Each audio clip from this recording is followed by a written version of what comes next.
நம்ம Ashwin sweets and snacks export பண்றதுக்கு 7373041434 மற்றும் www.ashwinsweets.com கான்டாக்ட் பண்ணுங்க.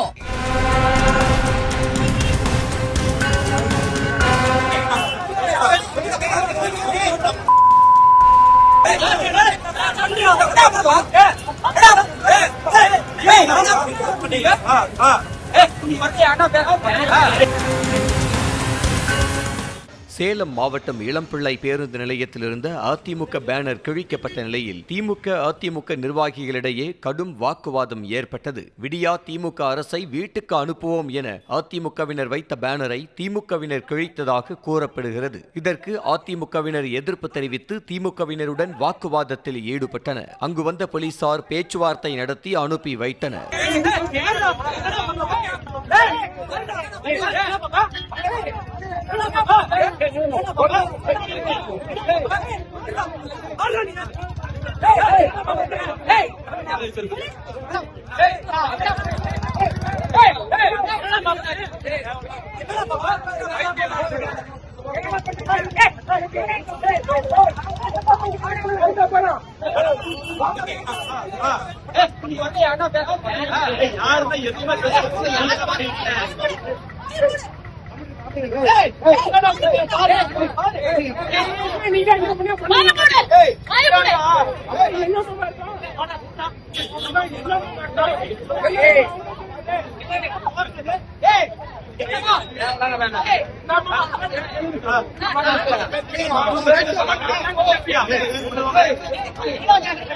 நம்ம Ashwin sweets and snacks export பண்றதுக்கு 7373041434 மற்றும் www.ashwinsweets.com கான்டாக்ட் பண்ணுங்க.